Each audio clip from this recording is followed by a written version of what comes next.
Muito bem, é um privilégio estar aqui com você para dar início a esta Escola Bíblica Dominical, e hoje eu quero tratar de um dos assuntos mais solenes e ao mesmo tempo que tem gerado tantas dúvidas, tantas perguntas, e nem sempre encontrado uma resposta lúcida, concreta, objetiva, à luz das Escrituras. Então eu quero tratar deste assunto solene hoje com você. E o texto que eu quero partilhar com você é 1 Samuel capítulo 28, versos de 1 a 15, que é aquele texto de Saul consultando uma feiticeira, uma pitonisa.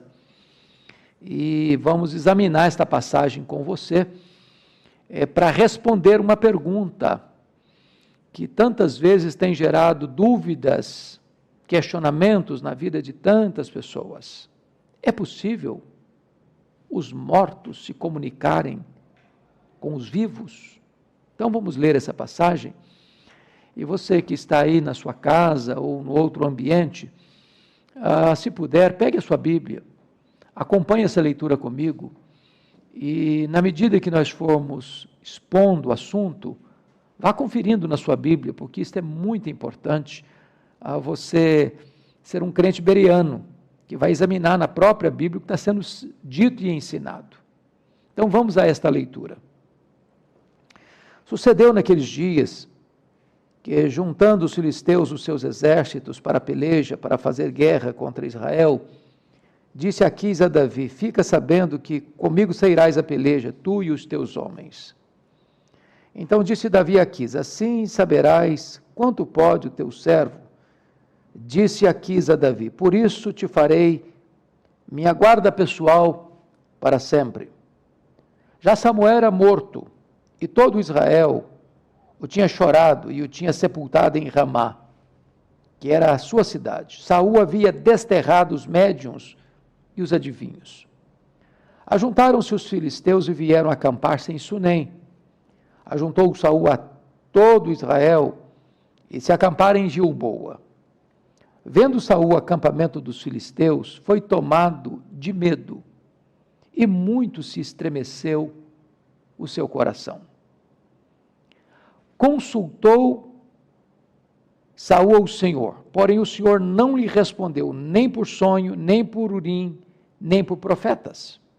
Então disse Saul a seus servos: apontai-me uma mulher que seja médium, para que me encontre com ela e a consulte. Disseram-lhe os seus servos: há uma mulher em Endor que é médium. Saul disfarçou-se, vestiu outras roupas e se foi, e com ele 2 homens. E de noite chegaram à mulher e lhe disse: peço-te que me adivinhes pela necromancia, ou seja, consulta aos mortos, e me faça subir aquele que eu te disser. Respondeu-lhe a mulher: bem sabes o que fez Saul, como eliminou da terra os médiuns e adivinhos. Por que, pois, me armas cilada a minha vida para me matares? Então Saul lhe jurou pelo Senhor, dizendo: tão certo como vive o Senhor, nenhum castigo te sobrevirá por isso. Então lhe disse a mulher: quem te farei subir? Respondeu ele: faze-me subir Samuel. Vendo a mulher Samuel, gritou em alta voz. E a mulher disse a Saul: por que me enganaste? Pois tu mesmo és Saul. Respondeu-lhe o rei: não temas. Que vês? Então a mulher respondeu a Saul: vejo um Deus que sobe da terra. Perguntou ele: como é a sua figura? Respondeu ela: vem subindo um ancião e está envolto numa capa. Entendendo Saul que era Samuel, inclinou-se com o rosto em terra e se prostrou. Samuel disse a Saul: por que me inquietaste fazendo-me subir? Então disse Saul: muito angustiado estou, porque os filisteus guerrearam ou guerreiam contra mim. E Deus se desviou de mim, e já não me responde, nem pelo ministério dos profetas, nem por sonhos. Por isso te chamei, para que me reveles o que devo fazer. Vou sequenciar a leitura até o final. Então disse Samuel: por que, pois, a mim me perguntas, visto que o Senhor te desamparou e se fez teu inimigo? Porque o Senhor fez para contigo como por meu intermédio. Ele te dissera: tirou o reino da tua mão e o deu ao teu companheiro Davi. Como tu não deste ouvidos à voz do Senhor e não executaste o que ele, no furor da sua ira, ordenou contra Amaleque, por isso o Senhor te fez hoje isto. O Senhor entregará também a Israel contigo nas mãos dos filisteus. E amanhã, tu e teus filhos estareis comigo. E o acampamento de Israel o Senhor entregará nas mãos dos filisteus. De súbito, caiu Saul estendido por terra e foi tomado de grande medo por causa das palavras de Samuel. E faltavam-lhe as forças, porque não comera pão todo aquele dia e toda aquela noite. Aproximou-se de Saul a mulher e, vendo-o assaz perturbado, disse-lhe: eis que a tua serva deu ouvidos à tua voz, e arriscando a minha vida, atendi às palavras que me falaste. Agora, pois, ouve também tu as palavras da tua serva, e permite que eu ponha um bocado de pão diante de ti. Come, para que tenhas forças, e te ponhas a caminho. Porém ele o recusou e disse: não comerei. Mas os seus servos e a mulher o constrangeram, e atendeu. Levantou-se do chão e se assentou no leito. Tinha mulher em casa um bezerro cevado. Apressou-se e matou, e tomando farinha, a amassou e a cozeu em bolos asmos. E os trouxe diante de Saul e de seus servos, e comeram. Depois se levantaram e se foram naquela mesma noite. Bom, diante da leitura desse texto, a pergunta é possível os mortos se comunicarem com os vivos? Dr. Mark Bubeck escreveu um livro intrigante, O Reavivamento Satânico. Temos assistido, assim, com cuidado, o fato de que prolifera abundantemente a literatura de ocultismo nos nossos dias. Boa parte dos filmes que são veiculados na televisão, Netflix e outros canais e outras fontes da arte cinematográfica, traz esse viés do ocultismo. Parece que nós estamos vivendo uma espécie de interesse crescente do satanismo e do ocultismo nos nossos dias. E é bom destacar que, sobretudo aqui no Brasil, nós temos uma cultura sincrética, porque nós somos um povo híbrido, né? O povo indígena, o povo europeu, o povo africano, e essa mistura de raças gerou um povo híbrido do ponto de vista racial. Mas, ao mesmo tempo, as misturas de crenças gerou uma igreja, um povo sincrético, religiosamente falando. E o Brasil é considerado o maior país espírita do mundo. Não apenas o kardecismo, mas também os cultos afros, como Umbanda, Quimbanda, Candomblé e suas variantes. É curioso também destacar que a necromancia, de certa forma, é a alma do espiritismo. É essa ideia de que os mortos se comunicam com os vivos se contactam com os mortos, e essa interação entre vivos e mortos é aquilo que oxigena o pensamento espiritualista. Eu quero, então, com você, pensar sobre esse assunto, para mostrar o que a Bíblia diz sobre essa questão da comunicação com os mortos. Bom, lá em Êxodo capítulo 22, verso 18, bem como Levíticos 19, verso 13, diz que consultar os mortos era algo e é algo abominável a Deus, né? Inclusive um pecado, na época, sentenciado com morte. Deus proibiu esta prática pagã entre o seu povo. É curioso que essa prática entra num momento de muita angústia, de muito desespero, porque imagine você, se a pessoa não tem a instrução da palavra de Deus, não tem conhecimento das Escrituras, aí morre um pai, morre uma mãe, morre o marido, morre a esposa, morre um filho, uma filha, um avô, uma avó.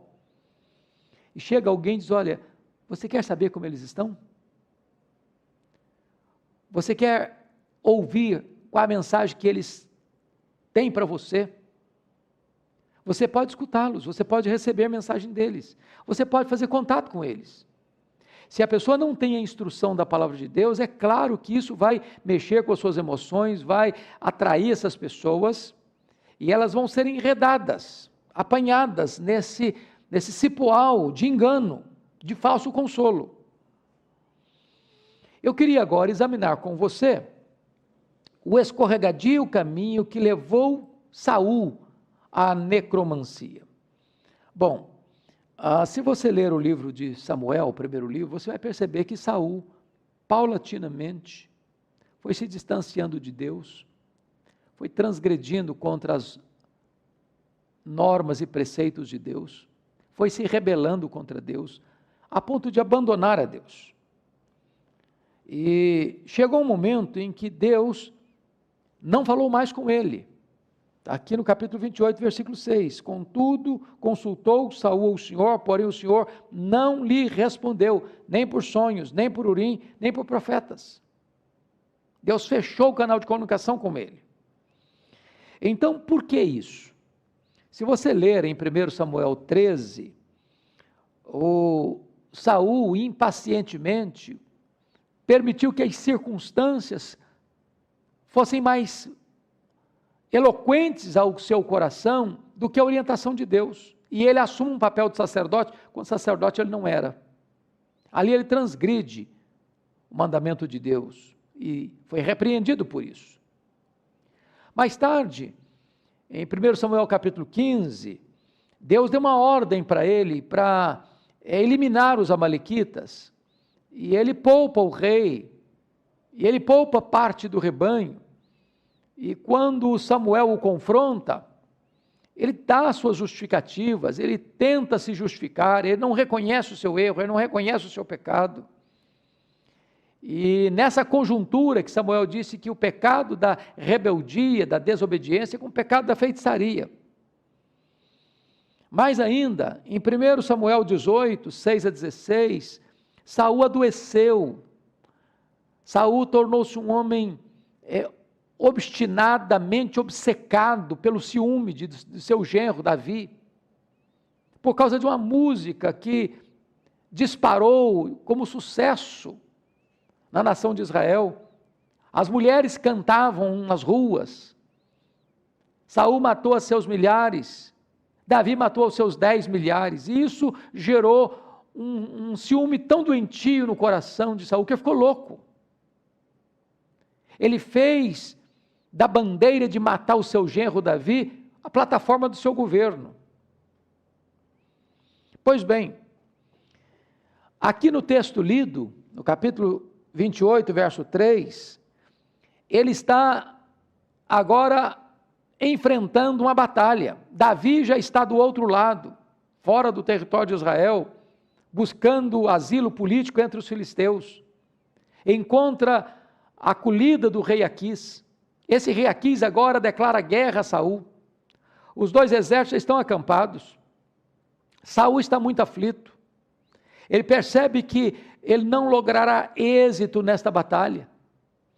E então diz a Escritura, note comigo, que no auge do seu desespero, ele vai procurar uma necromante. Ele que havia desterrado, conforme o verso 3 diz, os médiuns e os adivinhos, agora, contraditoriamente, ele vai procurar uma feiticeira. Deliberadamente, ele vai transgredir, porque Deus havia dito, ele conhecia isso, por isso desterrou os médiuns de Israel, que era abominação para Deus. Então este homem caminha deliberada e conscientemente na direção da rebelião, que é feitiçaria, e vai procurar uma médium, ele vai procurar uma feiticeira, ele vai procurar uma necromante, alguém que consulte os mortos. Ele rebeldemente toma uma direção na contramão ainda mais da vontade de Deus na sua vida. Pois bem, vamos pensar aqui, por que uma pessoa como Saul procuraria uma médium? Ou por que hoje ainda as pessoas vão procurar fazer contato com os mortos? Uma necromante. Eu vou lhe dar aqui algumas razões por que Saul foi procurar essa médium. Em primeiro lugar, Saul estava vivendo uma profunda falência espiritual. Veja comigo o versículo 6. Consultou Saul ao Senhor, porém o Senhor não lhe respondeu, nem por sonhos, nem por Urim, nem por profetas. Ele rejeitou a Deus, Deus o rejeitou. Preste bem atenção no que eu vou lhe dizer, não tem estágio mais terrível e perigoso para um ser humano do que chegar ao ponto em que Deus o entrega a si mesmo. Está lá em Romanos, capítulo 1, versos 24 a 28. Deus entrega o homem a si mesmo. Saul foi desobedecendo, um abismo chama outro abismo, em vez do coração dele se quebrantar, ele se endurece ainda mais. Chegou um momento que Deus disse, tá bom, eu vou entregar você a você mesmo. E ele está nessa crise espiritual. Os homens vão procurar necromantes, via de regra, quando estão no epicentro dessa crise espiritual. Segundo lugar, Saul estava no meio de uma crise psicológica avassaladora. Olha comigo o versículo 5 desse texto. Está escrito assim: vendo Saul o acampamento dos filisteus, foi tomado de medo, e muito se estremeceu o seu coração. Veja você que esse estremecimento do coração, esse pavor, esse medo, essa fobia, que dá um breu na mente, dá uma paralisia nas ações, tira completamente a lucidez, o discernimento. E então Saul está vivendo não só essa crise espiritual, mas ele está vivendo também esse colapso psicológico, completamente tomado por esse pavor desesperador, que antecipadamente já lhe impõe uma acachapante derrota. Mas em terceiro lugar, ele está diante de um profundo esgotamento físico. Veja comigo o versículo de número 20. De súbito caiu Saul estendido por terra e foi tomado de grande medo por causa das palavras de Samuel, e faltavam-lhe as forças, porque não comera pão todo aquele dia, toda aquela noite. Ele faz uma viagem longa, sem comer nada. E ele está agora diante de um cenário de feitiçaria, de uma médium que consulta mortos. E além do problema espiritual e do problema psicoemocional, ele está diante de uma grande fraqueza física, de uma debilidade física, completamente sugestionado a qualquer fenômeno que pudesse lhe sugerir o que estava querendo, o que estava precisando. Então, este é o pano de fundo que você encontra na questão de Saul, né? Então, vamos ver aqui as tensões de quem se envolve com esta necromancia. Em primeiro lugar, Saul age contra a sua própria consciência. Um homem, quando age contra a sua própria consciência, é um ser fracassado. O versículo 3 diz que, parte B, Saul havia desterrado os médiuns e os adivinhos. Expulso de Israel, médiuns e adivinhos. E agora ele, pessoalmente, livremente, deliberadamente, rebeldemente, procura uma necromante, que ele havia expulso. Ela estava em Israel escondida, disfarçada, porque ela tinha sido expulsa. Então, esse é o drama, essa é a tensão que esse homem está vivendo. Ele está agindo contra a sua consciência. Ele está procurando algo que ele proibiu no seu próprio reino. Segundo lugar, chama a sua atenção, é que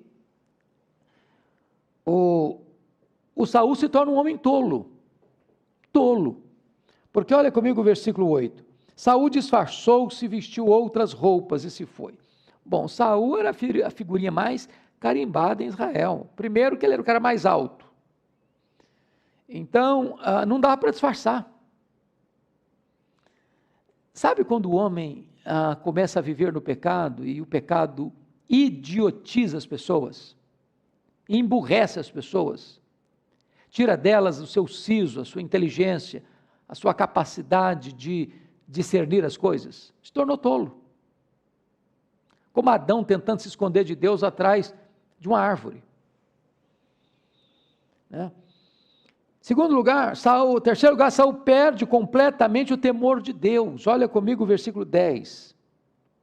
Então Saul lhe jurou pelo Senhor, porque a mulher deu assim de João sem braço, não querendo dizer que estava diante de Saul, mas ela depois diz, olha, bem sabes que fez Saul, como eliminou da terra os médios, adivinhos, e aqui ele não só, no verso 3, desterrou, mas eliminou. Então ela está dizendo o seguinte, você está me enganando para me matar. A resposta dele, então Saul lhe jurou pelo Senhor, dizendo, tão certo como vive o Senhor, nenhum castigo te sobrevirá por isso. Bom, aqui ele tenta se colocar no lugar de Deus. O pecado de necromancia, consultar os mortos, era abominação para Deus, e as pessoas eram mortas por isso. Saul diz, não, agora quem manda sou eu. Quem está no controle agora sou eu. E tem mais, eu juro pelo Senhor.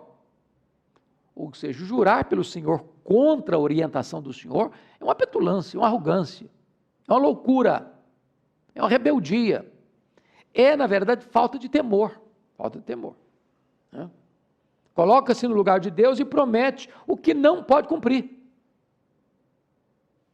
Mas ainda, veja você, em quarto lugar, Saul age com insolência. Olha o verso 8. Saul disfarçou-se, vestiu outras roupas, se foi com ele 2 homens, e de noite chegaram a mulher e lhe disse, peço-te que me adivinhes pela necromancia e me faça subir aquele que eu te disser. Então veja você, me faça subir aquele que eu te disser. Quando ela pergunta no verso 10, quem você quer que eu faça subir? No versículo 11, aliás, quem te farei subir? Respondeu ele, faz-me subir Samuel. Então preste bem atenção, a insolência dele. Por causa da rebeldia de Saul, Samuel se apartou dele, se afastou dele. Agora, depois que Samuel estava morto, será que Samuel atenderia aos caprichos de um rei que estava nas malhas da feitiçaria e pecaria contra Deus depois de morto? A Bíblia é categórica nesse sentido, que quando um crente morre, seu espírito é aperfeiçoado, está escrito em Hebreus, e entra na glória. Pois pecaria Samuel, que em vida foi irrepreensível, depois de morto? Não bate. A Bíblia não está contra a Bíblia. A Bíblia interpreta a Bíblia. Eu estou tentando levar você a uma conclusão lógica desse texto. Quem apareceu nessa sessão mediúnica não foi o verdadeiro Samuel, foi o Samuel do Espiritismo, foi o Samuel da feitiçaria, foi o Samuel da necromancia, não o Samuel, profeta de Deus. Um falso Samuel que apareceu lá. Está escrito lá em Lucas 16, verso 26, que há um grande abismo entre os vivos e os mortos. Não dá para comunicar, não dá para relacionar. Ainda mais. Quinto lugar, Saul age com uma credulidade excessiva. Olha comigo os versos 12 a 14. Vendo a mulher, Samuel, gritou em alta voz, e a mulher disse a Saul: por que me enganaste? Pois tu mesmo és Saul. Respondeu-lhe o rei: não temas, que vês? Então a mulher respondeu a Saul: vejo um Deus que sobe da terra. Perguntou ele: como é a sua figura? Respondeu ela: vem subindo um ancião, está envolto numa capa. Entendendo Saul que era Samuel, inclinou-se com o rosto em terra e se prostrou. A partir de agora, se entabula a conversa entre o Saul e o suposto Samuel, não porque Saul tivesse visto Samuel, ele não viu nada, ele entendeu, ele embarca no relatório da necromante, ele aceita como verdade o que ela está relatando para ele, mas ele mesmo não viu, ele entendeu o que era, e a partir daí então se entabula a conversa como se Samuel fosse. Isso é credulidade excessiva. Ele era tolo, sua fé estava morta. Portanto, Saul falou com um suposto Samuel, um falso Samuel, o Samuel da necromancia e não o Samuel profeta de Deus. Mas em quinto lugar, aliás, sexto lugar, Saul agiu com total desrespeito a Deus e a Samuel. Veja comigo o versículo 15. O suposto Samuel disse a Saul: por que me inquietaste fazendo-me subir? Então disse Saul: muito angustiado estou, porque os filisteus guerreiam contra mim, e Deus se desviou de mim, e já não me responde, nem pelo ministério dos profetas, nem por sonhos, por isso te chamei, para que me reveles o que devo fazer. Notem bem o que está acontecendo aqui. Saul está dizendo ao suposto Samuel o seguinte: olha, Deus não fala comigo, não fala pelos profetas, não fala mais de jeito nenhum, mas como eu quero que você fale, é que eu então te fiz subir, te mandei subir aqui para falar comigo, para você me orientar. Deus não me orienta, você vai me orientar de qualquer maneira, ainda que seja contra Deus. Quando o homem começa a se afastar dos caminhos de Deus, ele vai perdendo os referenciais, ele vai perdendo o temor, ele vai perdendo completamente a lucidez, não só racional, mas sobretudo espiritual. Saul queria que Samuel, mesmo depois de morto, desafiasse a Deus, uma vez que Deus havia proibido a necromancia, Deus havia dito que isso era abominação, que os necromantes eram mortos, e agora Saul quer que esse suposto Samuel desobedeça a Deus, para falar com ele, Saul. Pois bem, quais são as três principais interpretações do texto de 1 Samuel 28? Tem três ideias básicas. A primeira delas é que toda esta cena aqui foi um embuste, foi um teatro. Não aconteceu nada. Apenas uma armação psicológica para uma pessoa que estava sugestionada por causa da sua fraqueza espiritual, psicoemocional e física. Assim, Álvaro Reis defendeu, a revista Christianity Today já defendeu essa posição. Houve apenas aí um teatro para armar essa cena. A segunda interpretação é que, de fato, Samuel, profeta de Deus, apareceu nessa sessão mediúnica. E tem muita gente boa pensando nisso, viu? E eu vou citar algumas delas. Justino Mártir, Agostinho de Hipona, Scofield, Antônio Neves, de Mesquita, Ed Murphy, Warren Wiersbe, Joyce Baldwin, Russell Norman Champlin, Adam Clarke, e até as notas da Bíblia Genebra em inglês, numa versão mais antiga, subscrevia e defendia esse posicionamento. A terceira linha de interpretação é a que eu subscrevo. É que um espírito enganador se apresenta ali no lugar do verdadeiro Samuel, como se Samuel fosse. Pensaram desta forma, para você ter uma ideia, Jerônimo, pai da igreja, Tertuliano, pai da igreja, Martinho Lutero, reformador, João Calvino, reformador, pensaram desta forma, que aqui havia um espírito enganador, enredando este rei rebelde, recalcitrante, contra a voz de Deus.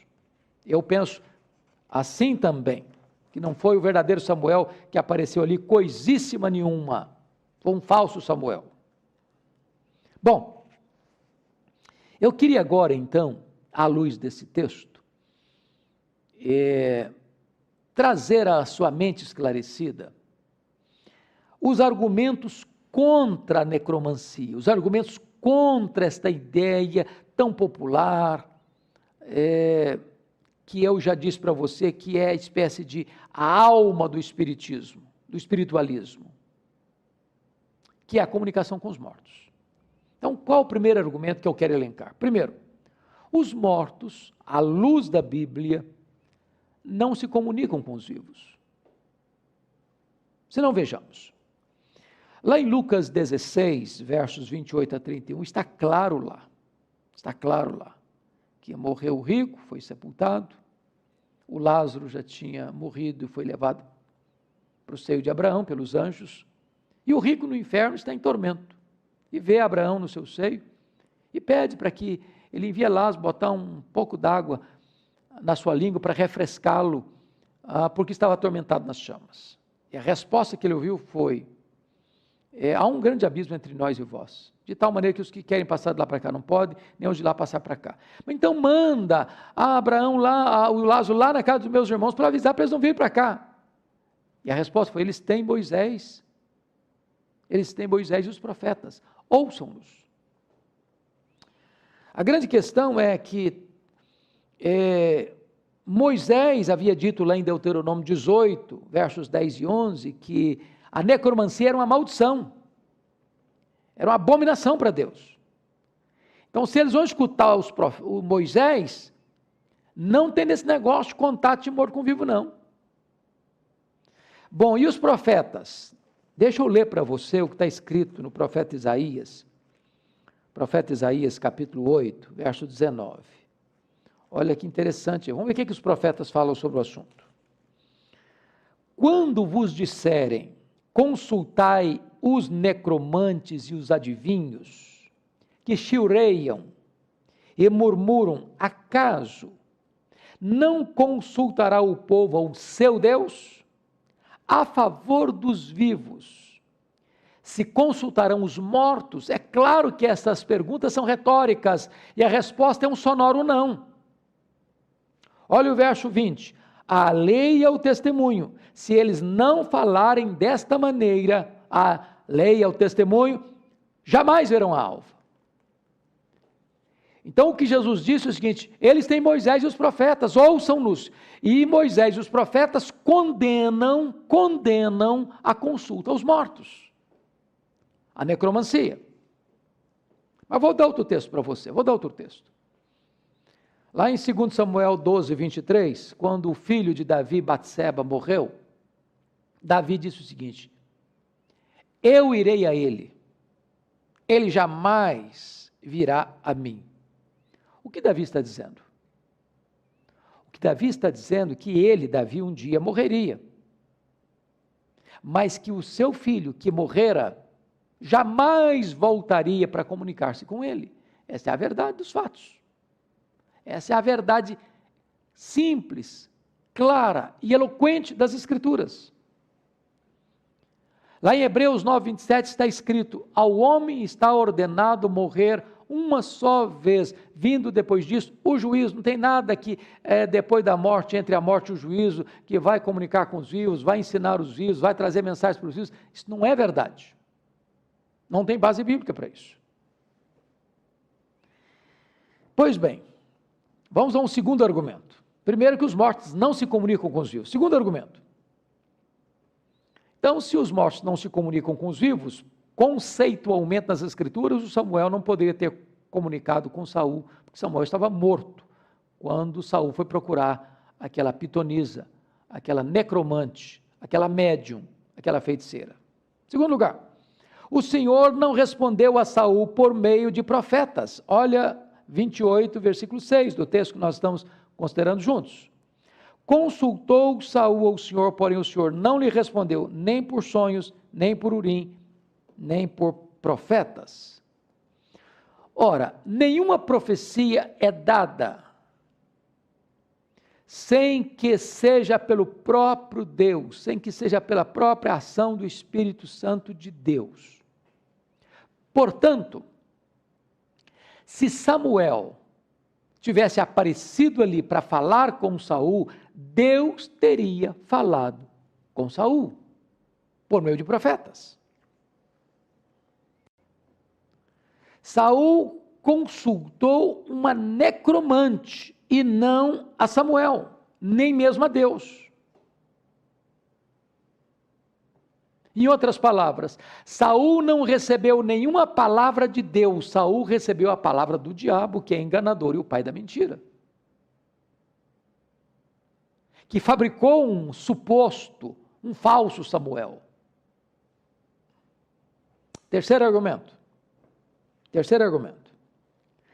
Não há, à luz da Bíblia, nenhuma mudança de atitude depois da morte, ou seja, nenhuma pessoa ímpia ao morrer torna-se santa, e nem nenhuma pessoa piedosa ao morrer torna-se rebelde contra Deus. Em outras palavras, não há possibilidade de mudar o status, a posição de alguém depois que ela morre. É por isso que esse negócio de missa de 7º dia não resolve, missa de 30 dias não resolve, é por isso que esse negócio de purgatório é bobagem, não tem esse negócio de purgatório. Ao homem está ordenado morrer uma só vez, vindo depois disso o juízo. Por que eu estou lhe dizendo isso? Porque Samuel sabia que consultar os mortos era um pecado contra Deus, conforme Deuteronômio 18, 11 a 13. Segundo, está escrito no primeiro livro de Samuel, capítulo 12, versos 3 e 4, que Samuel foi um homem irrepreensível durante toda a sua vida. Será que depois de morto ele se rebelaria? Depois de morto ele pecaria? Depois de morto ele se insurgiria contra a específica, clara e eloquente palavra de Deus?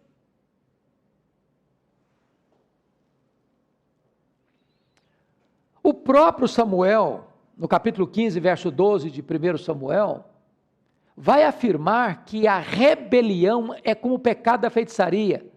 Se Samuel tivesse atendido ao pedido, à ordem de Saul, mediante a instrumentalidade de uma necromante, ele não teria sido feiticeiro, por se rebelar contra a palavra de Deus, que dizia que consultar mortos é algo abominável aos olhos de Deus?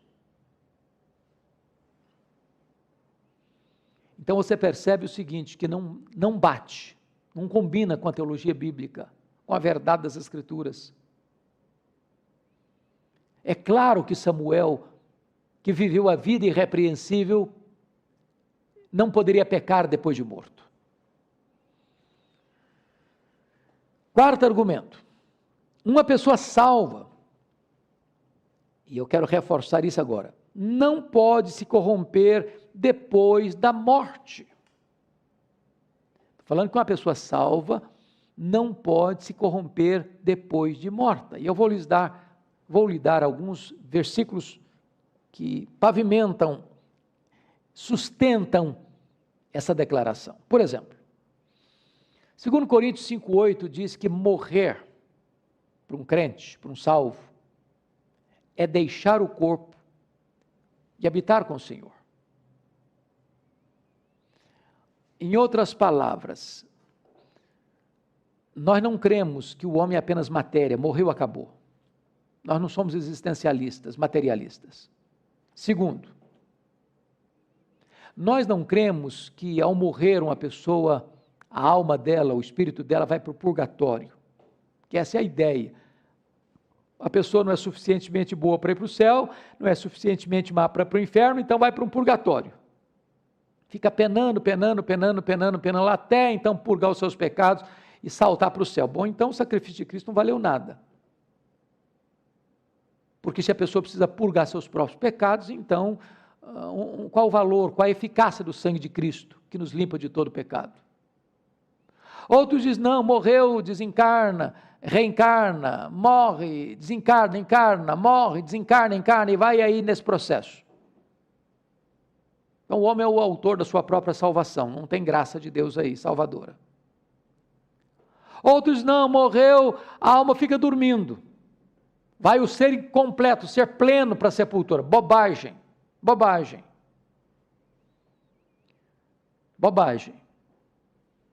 A Bíblia diz que Deus formou o homem do pó e soprou em suas narinas o fôlego da vida, e ele passou a ser alma vivente.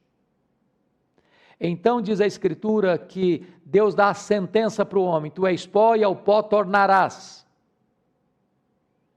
Mas diz a Escritura que, no momento em que o crente morre, ele deixa o corpo para habitar com o Senhor. É claro que o Senhor não está lá na sepultura, lá não é a habitação do Senhor.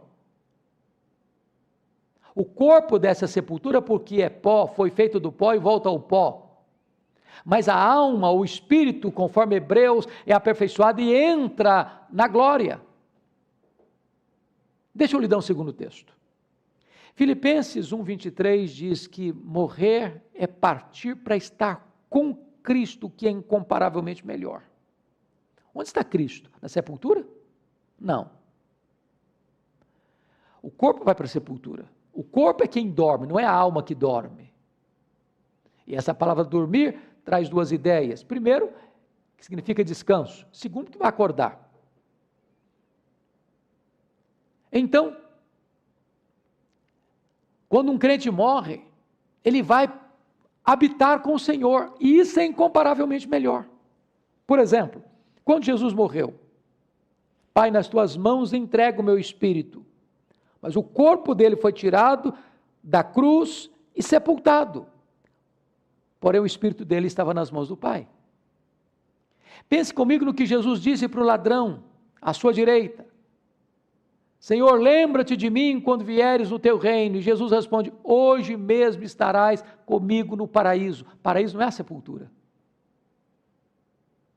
Logo, preste bem atenção nisso.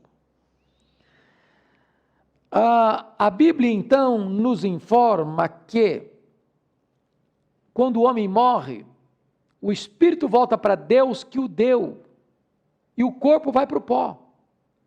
Hebreus 12, 22, 23 diz que esse espírito é aperfeiçoado para entrar na glória. Logo, uma pessoa salva não pode sair da glória, sair do céu, voltar aqui no mundo e desobedecer a Deus, e corromper a palavra de Deus, e rebelar-se contra Deus, e atender uma sessão mediúnica de necromancia, de consulta aos mortos, se isso é abominação para Deus. Está compreendendo isso? Da impossibilidade dessa cena? Samuel estava na presença de Deus e não poderia sair dessa presença para vir atender uma feiticeira, para atender aos caprichos de um rei rebelde.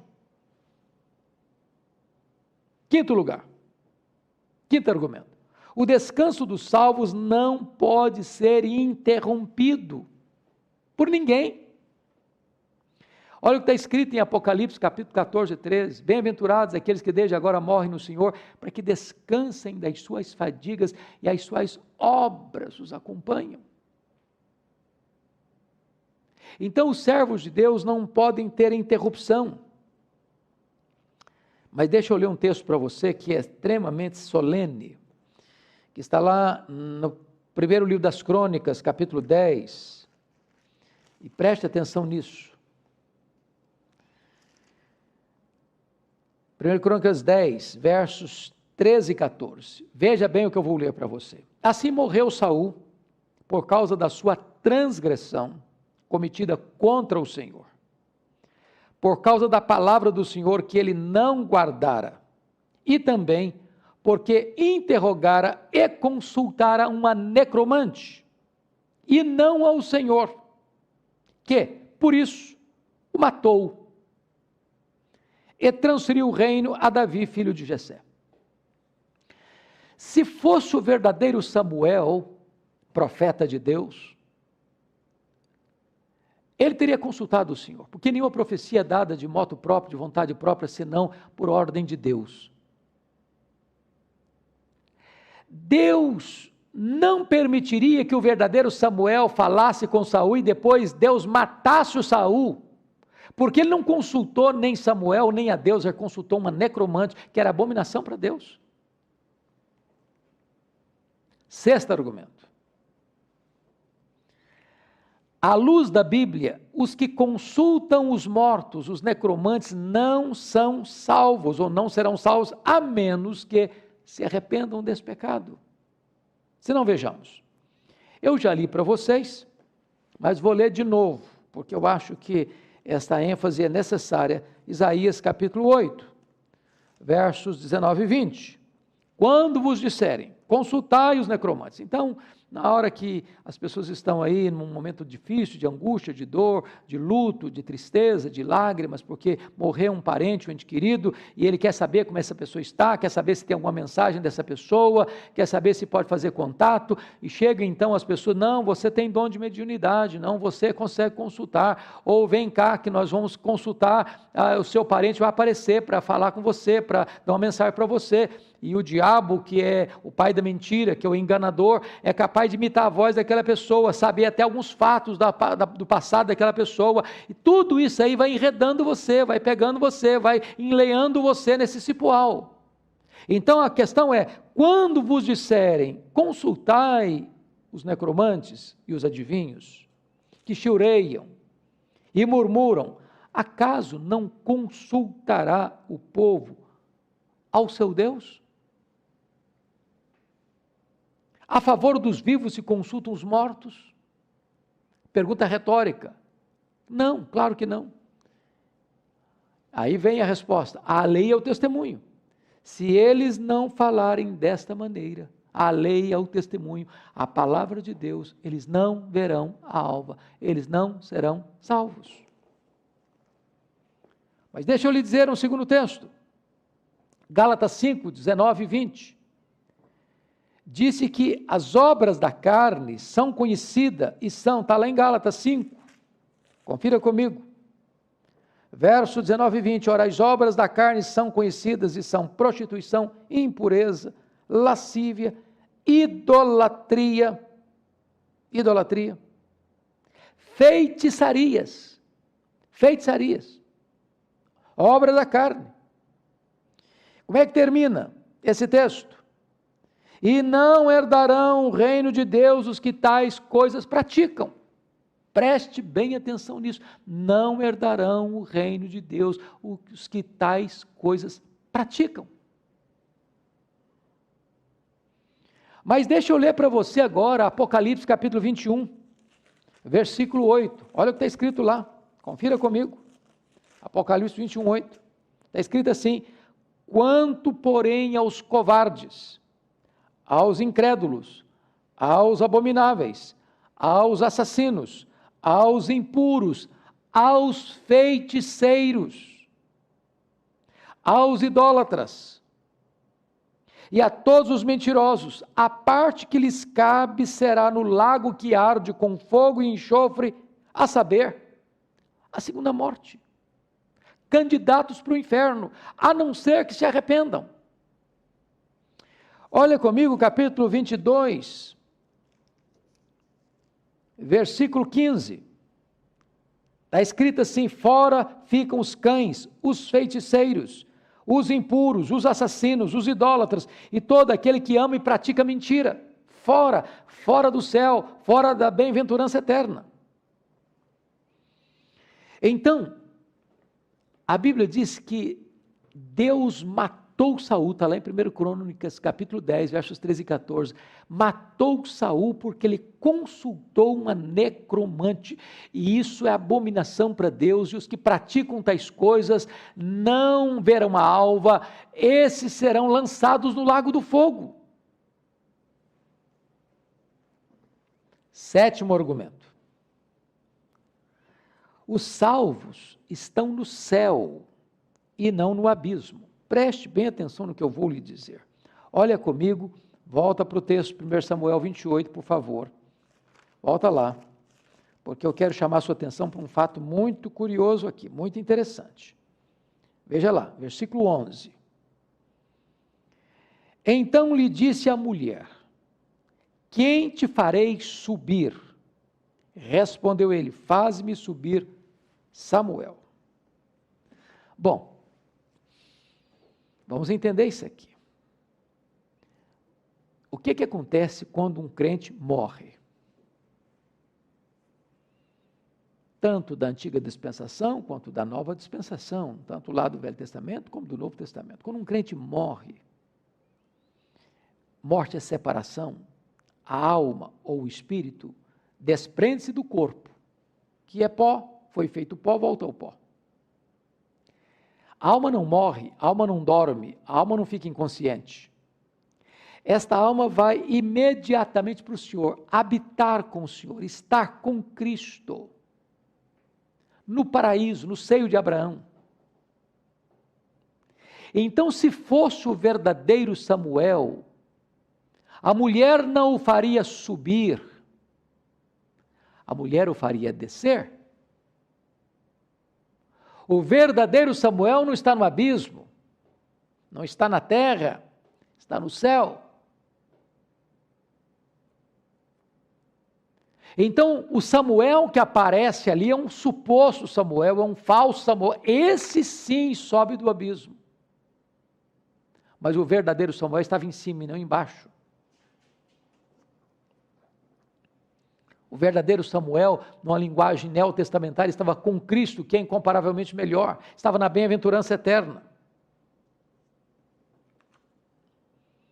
Oitavo argumento: Saul definitivamente não viu Samuel. Olha comigo os versos 13 e 14. Respondeu-lhe o rei: não temas, que vês? Então a mulher respondeu a Saul: vejo um Deus que sobe da terra. Perguntou ele: como é a sua figura? Samuel era o camarada, figurinha carimbada, começou desde criança o seu ministério, estava velho, ele era o homem mais conhecido, mais popular de Israel, todo mundo sabia quem era Samuel, todo mundo tinha fotografia de Samuel na mente. Ela era capaz de fazer uma descrição dele, é claro. Como é a sua figura? Respondeu ela: vem subindo um ancião, está envolto numa capa. Agora preste atenção.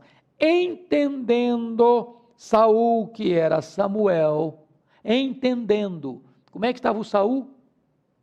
Ele estava espiritualmente arruinado, psicologicamente enfraquecido e sugestionado, fisicamente debilitado,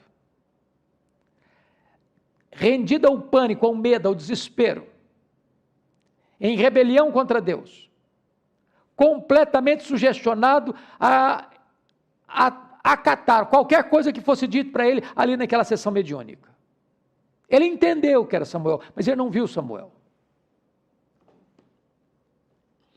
Tem mais, dentro desse argumento aqui, olha comigo o versículo 15. Quando ele entendendo Saul que era Samuel, inclinou-se com o rosto em terra e se prostrou. Samuel agora entabula a conversa como se Samuel fosse. Samuel disse a Saul. Essa palavra disse aqui no hebraico é a mesma palavra para ventríloco. Você já assistiu peças infantis, né? onde fica uma pessoa atrás do palco, escondida, e bota um bonequinho falando, e parece que é o boneco que está falando, mas a voz não é do boneco, obviamente, é da pessoa que está aqui atrás, o ventríloco. Faz variação de voz de uma criança, de um adulto, etc. A palavra disse Samuel aí, o suposto Samuel, é a mesma palavra ventríloco. Não era o Samuel, era um suposto Samuel, no lugar do Samuel, fingindo ser o verdadeiro Samuel, para enganar, para enredar o Saul, que já estava nas teias do inimigo, no laço do diabo, alimentado pela mentira. Nono argumento. As profecias do falso Samuel não se cumpriram. Literalmente. Está escrito em Deuteronômio 18, 22, quando uma profecia não se cumpre rigorosamente, ela não é de Deus. Tem esse negócio de profecia acertar 50%, 60%, 80%, 90%, 99%, não. Se é de Deus, se cumpre rigorosamente. Se não cumpre, porque não é de Deus. Deus não faz estimativa. Deus não joga. Deus não trabalha com proporcionalidade, com estatística. Deus mostra a realidade, porque Ele conhece o futuro no seu eterno agora. É por isso que lá em 1 Coríntios, capítulo 14, versículo 29, diz que quando alguém fala profecia, os outros julguem. Por isso que você precisa ser beriano, escutar as coisas e conferir pela Bíblia. Mas a falsa profecia do falso Samuel não se cumpriu em 4 aspectos. Primeiro, falharam quanto ao tempo. Olha comigo o versículo 19. O falso Samuel diz assim: o Senhor entregará também a Israel contigo nas mãos dos filisteus, e amanhã tu e teus filhos estareis comigo.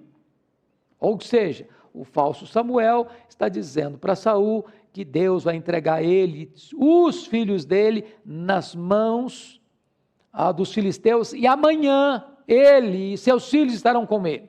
Amanhã. Bom, você pode perguntar, se essa profecia está falando de amanhã, num futuro indefinido, amanhã todos nós morreremos. Pode durar 1 ano, 10 anos, 20 anos, 50 anos, 60 anos, não sei quanto tempo, todos nós morreremos. Então, se é amanhã num sentido indefinido, falou nada. Mas se amanhã é o dia depois de hoje, e o dia anterior a depois de amanhã, então falhou. Porque não foi amanhã, o dia depois de hoje, que aconteceu a morte de Saul. Então furou. Então fracassou, falhou, uma falsa profecia. Se é uma falsa profecia, não podia ter sido Samuel, porque Samuel era um profeta de Deus. Você pode conferir isso. Passaram-se vários dias antes da morte de Saul, depois desse fato aqui. Você pode conferir no versículo 25, no capítulo 28, 29 e 11, 30, 1 e 17, 31, 1. Então, a profecia furou, com respeito ao tempo. Segundo lugar, a falsa profecia do falso Samuel falhou quanto aos fatos. Porque, veja você comigo, que Saul não foi entregue propriamente na mão dos filisteus, ele cometeu suicídio. Não foram os filisteus que o mataram. Então, ele não caiu na mão dos filisteus, do ponto de vista literal. Então, os fatos não conferem. Está escrito lá no capítulo 30, veja você comigo, 31, versículo 4 e 5. Então disse Saul ao seu escudeiro: arranca tua espada e atravessa.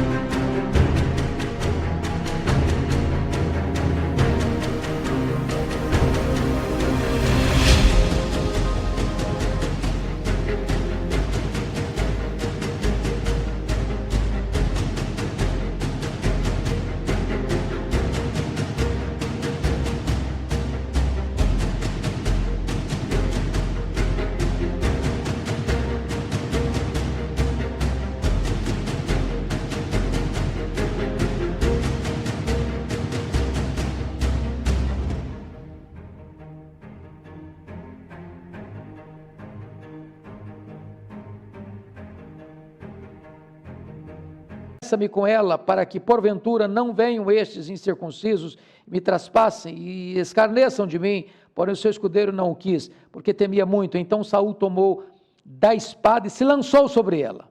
Vendo, pois, o seu escudeiro que Saul já era morto, também ele se lançou sobre a sua espada e morreu com ele. Então a profecia furou, falhou com respeito não só ao tempo, mas quanto aos fatos. Terceiro lugar, a falsa profecia do falso Samuel falhou também em relação às pessoas. Porque volta os olhos lá no verso 19 do 28, está escrito o seguinte, olha lá, verso 19. O Senhor entregará também a Israel contigo nas mãos dos filisteus, e amanhã tu e teus filhos estareis comigo. Bom, não foram todos os filhos de Saul que morreram. Morreram quais? Jonatas, Abinadab e Malquizua. Quais não morreram? Não morreram Isbosete, Armone e Mefibosete. Então, a profecia foi falsa, porque tu e teus filhos amanhã morrerão. Esta é a palavra, esta era a profecia. Não se cumpriu. Quanto ao tempo, quanto aos fatos, quanto às pessoas. Mas finalmente, a falsa profecia do falso Samuel falhou quanto ao lugar para onde foi Saul. Olha o versículo 19, de novo. O Senhor entregará também a Israel contigo nas mãos dos filisteus, e amanhã tu e teus filhos estareis comigo. Bom, se fosse o verdadeiro Samuel, para estar com o verdadeiro Samuel, o Saul teria sido salvo, se arrependido. Mas pelo relato bíblico, Deus o mata, porque ele consulta uma necromante e não o Senhor. Ele comete suicídio no ato da sua rebeldia contra Deus, sem demonstrar qualquer sinal de arrependimento. Então, talvez aqui, diria o seguinte, de fato Saul foi para o mesmo destino desse falso Samuel. Mas não foi para o destino do verdadeiro Samuel.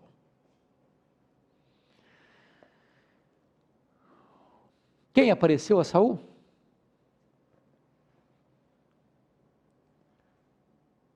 Quem apareceu a Saul? Não foi o Samuel da Bíblia.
As evidências que eu procurei trazer à sua mente esclarecida, à luz desse texto e à luz do contexto geral das Escrituras, não nos permite chegar à conclusão de que o verdadeiro Samuel apareceu naquela sessão mediúnica de consulta aos mortos. Então, eu espero que você, nesse momento, possa examinar o seu coração. Talvez você que tem